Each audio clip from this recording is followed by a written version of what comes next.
Welcome back to my YouTube channel. आज हम करेंगे बायोलॉजी का टॉपिक ब्लड वेसल्स। सबसे पहले ब्लड वेसल एक ऐसी टाइप की ट्यूब्स होती हैं या इन्हें कह लो ऐसी टाइप की पाइप्स होती हैं जो हमारी पूरी बॉडी में ब्लड को रोटेट करती हैं, पूरी बॉडी में ब्लड को पहुंचाती हैं। फिर ब्लड वेसल की डेफिनेशन को मैं शॉर्टकट में लिख रही हूँ। A kind of tube or pipe which carry blood throughout our body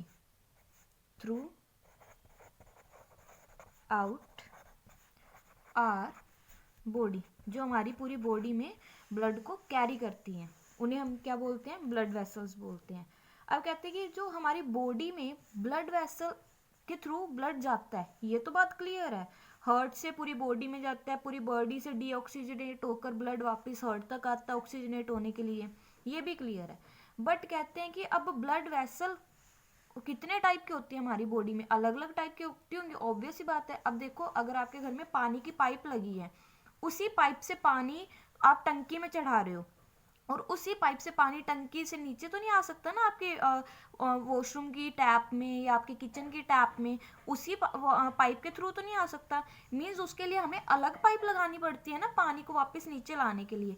इसी तरह ही हमारी जो बॉडी में ब्लड वेसल्स हैं वो अलग अलग टाइप की होती हैं। कुछ जो हमारी वेसल्स होती हैं वो purify blood means oxygenate blood को हमारी बॉडी तक पहुंचाने का काम करती हैं। कुछ जो ब्लड वेसल्स होती हैं या ब्लड पाइप्स होती हैं वो क्या करती हैं? डीऑक्सीजनेट ब्लड को हार्ट तक वापस लाने का काम करती हैं। तो इसी तरह से ब्लड वेसल्स कितनी टाइप की हैं? 3 टाइप की हैं। अगर आपसे पूछ लिया जाए कि ब्लड वेसल की टाइप क्या है, तो टाइप 3 टाइप है। 3 टाइप कौन कौन सी? अब सबसे पहली टाइप है आर्टरी या आर्टरीज बोल सकते हैं हम इसे, क्योंकि क्वांटिटी में ये हमारी बॉडी में ज़्यादा होते हैं। वेन्स और कैपिलरीज, ये 3 टाइप की हमारी बॉडी में होती हैं। ठीक है, अब हम एक एक करके सारी टर्म्स को समझने की कोशिश करेंगे। सबसे पहले बात आती है आर्टरीज की। आर्टरीज क्या होते हैं? तो कहते हैं कि आर्टरी क्या होते हैं? आर्टरीज ऐसी वेसल्स होती हैं जो ब्लड कहाँ से कैरी करती हैं? हार्ट से to all part of body, from heart to all part of body. तो आर्टरीज की डेफिनेशन याद करने के लिए क्या करेगी कि हार्ट से ब्लड को लेगी कहाँ पे ले जाने के लिए? To all parts of body, हमारी बॉडी के हर पार्ट तक पहुंचाने का काम कौन करता है? आर्टरीज करती है। इट मीन्स हार्ट से पूरी बॉडी में कौन सा ब्लड जाता है? ऑक्सीजनेट ब्लड जाता है। तो ऑक्सीजनेटेड ब्लड किन ब्लड वेसल्स में कैरी होता है? आपसे ये भी क्वेश्चन पूछा जा सकता है, तो वो आर्टरीज में कैरी होता है। तो अब कहते हैं कि आर्टरीज का काम क्या होता है? Purify blood means oxygenate blood को हार्ट से लेकर जाना कहाँ पे? हमारी बॉडी के ऑल पार्ट्स में। ठीक है, अब कहते हैं कि आर्टरीज में क्या फाउंड होता है? हमारी बॉडी में, पूरी बॉडी में फाउंड होती है आर्टरीज। ये नहीं कि आपके हाथ में आर्टरी है, ठीक है, पाँव में आर्टरी नहीं होगी, तो ऐसा कुछ नहीं होगा। आपकी पूरी बॉडी में आर्टरीज पाई जाएंगी। आर्टरीज थोड़ी सी स्किन के डीप वाली साइड पे हमारे होती है। मीन्स ऐसा नहीं कि अगर आप स्किन से देखना चाहो तो वो दिख जाएंगी, ऐसा कुछ नहीं होता। थोड़ा सा नीचे होती है स्किन से, इसलिए इनको हम प्रॉपरली देख नहीं सकते।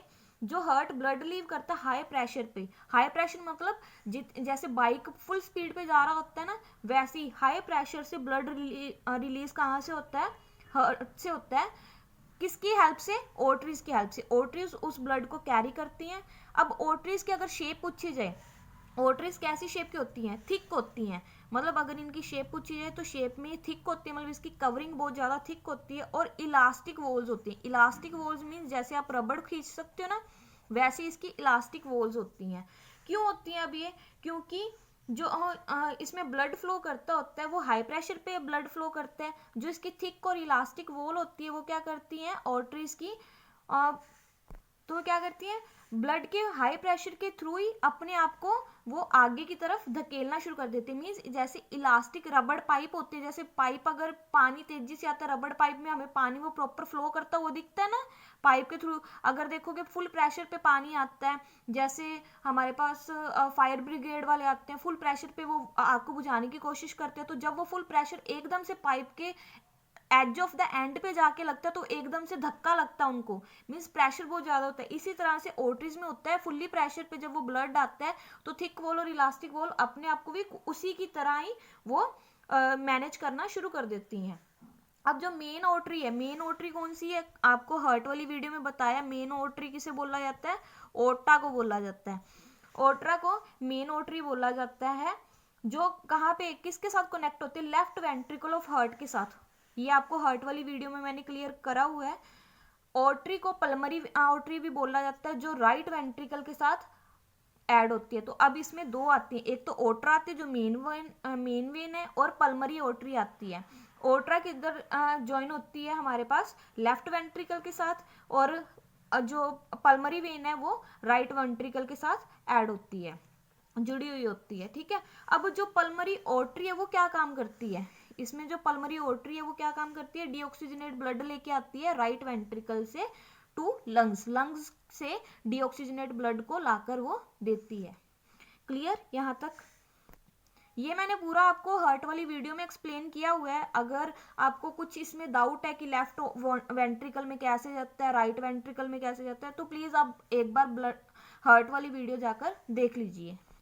इसमें एक फैक्ट याद करने वाला है ओटरी का। ओटरी का फैक्ट क्या है कि मैंने अभी बताया आपको, ओटरीज क्या करती है, ऑक्सीजनेट ब्लड अपने अंदर फ्लो करवाती हैं। ठीक है, बट एक पल्मरी ओटरी ऐसी है जो क्या करती है, डीऑक्सीजनेट ब्लड को फ्लो करवाती है। ठीक है, heart to the lungs, heart से लंग्स में, मीन्स अगर आपसे पूछ सकते हैं कि एक ऐसी ओटरी का नेम बताएं जो डीऑक्सीजनेट ब्लड कैरी करती है, तो पल्मरी ओटरी होता है। पल्मरी ओटरी है जो क्या करती है, डीऑक्सीजनेट ब्लड कैरी करती है, कहाँ से, लंग्स से, means from heart to lungs.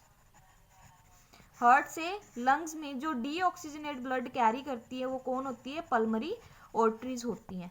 तो ओटरीज के बारे में इतना ही है। आई होप आपको ये ओटरीज वाला टॉपिक क्लियर हो गया होगा। अब नेक्स्ट हम बात करेंगे वेन्स की।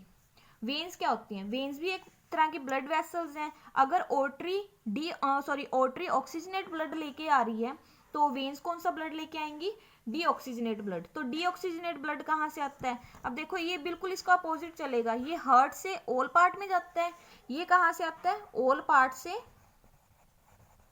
हार्ट में आता है। ठीक है, सारे पार्ट से जो ब्लड है वो कहाँ पे आता है, बैक हार्ट तक आता है। अगर हम ऐसे बोलें कि ये क्या करते हैं, डीऑक्सीजनेट ब्लड प्रॉपर पूरी बॉडी से जब वो ब्लड गया, पूरी बॉडी के पास ऑक्सीजनेट ब्लड गया तो वो डीऑक्सीजनेट ब्लड होना शुरू हो गया, मीन्स कार्बन रिच होनी शुरू होगी उसमें, तो ये वेन्स वापस हार्ट तक उसको लेके आती है। तो ये कौन सा ब्लड कैरी करती है, डीऑक्सीजनेट ब्लड कैरी करते हैं। ठीक है, आगे इनका कलर पूछ सकते हैं कि अब नॉर्मल सी बात है कि हम इसको देख सकते हैं, वो तो स्किन के बहुत ज़्यादा डीप है, हम ऑर्टरीज को तो देख ही नहीं सकते। तो वेन्स क्या है, ग्रीनिश ब्लू कलर की लाइंस होती हैं हमारी स्किन के बिल्कुल नीचे। अगर आप देखो तो आपकी रिस्ट पर आपको ग्रीन ब्लू कलर की लाइन दिख रही होती है, वो हमारी वेन है जो इम्प्योर ब्लड कैरी करती है। ठीक है, आपके हैंड्स में, लेग्स में, घुटने के पीछे वाली तरफ आपको ये सारी दिख सकती हैं वेन्स। अब जो डीऑक्सीजनेट ब्लड वापस आता है हार्ट पर, वो लो प्रेशर पर आता है। अब देखो प्योरीफाइड ब्लड है, जो ऑक्सीजनेट ब्लड है वो हाई प्रेशर पे जाता है। ठीक है, हाई प्रेशर में जाता है ये, और ये किस प्रेशर पे आता है, लो प्रेशर पे। क्लियर, लो प्रेशर पे आता है। जो ब्लड फ्लो करता है लो प्रेशर पे वेन से, तो उन्हें वेन्स की जो थिन वॉल्स होती है, अब ये लो प्रेशर पे क्यों आता है, क्योंकि उसकी थिन वॉल्स होती है। अगर वहां पे हाई प्रेशर आएगा तो क्या होगी, ये वॉल्स मतलब इतनी थिन होती है कि ये हाई प्रेशर ज्यादा आएगा तो ये फटने शुरू हो जाएंगे। तो ये वेन्स की थिन वॉल्स होती है, इसलिए यहाँ पे लो प्रेशर में ब्लड आता है। और वेन्स क्या करती है, सिर्फ एक ही डायरेक्शन में काम कर सकती है, मीन्स पूरा इम्प्योरीफाइड ब्लड हार्ट तक लेके आने का। वेन्स किसके साथ अटैच होती है हार्ट के अगर थ्रू देखें तो हम ये राइट ओट्रियम के साथ अटैच होती है। मेन वेन जो डीऑक्सीजनेट ब्लड कैरी करती है, वहां पे आपको हार्ट वाली वीडियो में प्रॉपर एक्सप्लेन किया हुआ है। मेन वेन है वो क्या करेगी, प्रॉपर डीऑक्सीजनेट ब्लड कैरी करेगी। वो किसके साथ अटैच होती है, पूरी बॉडी से लेके आएगी, लंग्स को छोड़कर हार्ट के पास लेके आएगी। और पल्मोनरी वेन है वो क्या है, लेफ्ट ओट्रियम के साथ अटैच होती है हार्ट के। पल्मोनरी वेन भी ऑक्सीजनेट ब्लड लेके आती है। अब यहाँ पे पल्मोनरी वेन्स का ओट्रिस का उल्टा काम होता है। यहाँ पे पल्मोनरी ओट्रिस क्या करती थी, डीऑक्सीजनेट ब्लड लेके आती थी, और यहाँ पे पल्मोनरी वेन क्या करेगी, ऑक्सीजनेट ब्लड लेके आएगी। ओट्री ऑक्सीजनेट ब्लड कैसे लेके आती है, मीन्स कि अब अगर इसमें देखा कहाँ से लेके आती है, lungs back to the heart. ये लंग्स से ऑक्सीजनेट ब्लड कहाँ पे लेके आती है, हार्ट तक लेके आती है। और अब अगर आपसे पूछा जाए कि मेन डिफरेंस क्या ओट्री और वेन में, तो इनका सबसे बड़ा मेन डिफरेंस क्या होता है, ओट्रीज हार्ट से पूरी बॉडी तक ब्लड लेके जाती है और वेन पूरी बॉडी से हार्ट तक ब्लड लेकर आती है। आगे इसकी थर्ड टाइप है कैपिलरीज। कैपिलरीज क्या होती हैं, अब कहते हैं कि कैपिलरीज एक थिन ब्लड वेसल होती है जो किससे कनेक्ट होती है, ओट्री से भी कनेक्ट होती है और वेन से भी कनेक्ट होती है। ठीक है, कैपिलरी क्या ऑलवेज प्रेजेंट होती है ओट्रीज और वेन्स के बीच में। अब इसका काम क्या, मेन काम क्या है, ये क्या करती है कैपिलरीज, इन दोनों के बीच में हमेशा प्रेजेंट की होती है। कहते हैं जो भी हमारी बॉडी का जो सेल होता है, कैपिलरी क्या करती है, हर बॉडी के सेल के नजदीक पाई जाती है। ये कैपिलरी काम क्या करती है, इसकी जो वॉल्स होती हैं वो सब्सटेंस करती है पास। किसको पास करती है, ब्लड से बॉडी सेल के अंदर वो पास करने की कोशिश करती है। किसको पास करती है, ब्लड से बॉडी सेल के अंदर क्या क्या जा सकता है, कार्बन डाइऑक्साइड जा सकती है, या ऑक्सीजन को हम गेन कर सकते हैं। ठीक है, ऑक्सीजन कार्बन डाइऑक्साइड जा सकती है, ऑक्सीजन आ सकती है, और साथ में फूड आ सकता है ब्लड सेल के बीच में। ठीक है, बॉडी सेल के बीच में। सॉरी, कैपिलरी क्या काम करती है, ऑर्टरी और वेन के बीच का जो उसको हम कह सकते हैं एक ब्रिज है, वो कैपिलरी है। कैपिलरी का मेन वर्क क्या है, ये बॉडी सेल को ऑक्सीजन और फूड ट्रांसफर करती है और कार्बन डाइऑक्साइड बॉडी सेल से गेन करती है। देखो यहाँ से प्योरीफाइड ब्लड होकर गया, कैपिलरी में आया, कैपिलरी क्या करेगी, उसमें रिच ऑक्सीजन है तो उस ऑक्सीजन को हमारी बॉडी सेल के बीच में पहुंचाएगी, बॉडी सेल से पूरी कार्बन इकट्ठी करेगी और वो impure blood means deoxygenate blood होकर वेन में चला जाएगा। यही मेन कैपिलरीज का वर्क है। अगर हम इजी वर्ड्स में इसकी डेफिनेशन देखें तो ये क्या है, exchange of substance like food, oxygen, carbon dioxide between the blood to body cell takes place through capillaries. तो इसकी हेल्प से ये सारा काम किया जा सकता है। सो आई होप आपको ये वीडियो पसंद आया होगा, ब्लड वेसल्स का टॉपिक क्लियर हो गया होगा। अगर आपको ये ब्लड वेसल्स का टॉपिक क्लियर हो गया है तो प्लीज़ इस वीडियो को लाइक कीजिए, मेरे चैनल को सब्सक्राइब कीजिए, and a big thank you for watching this video.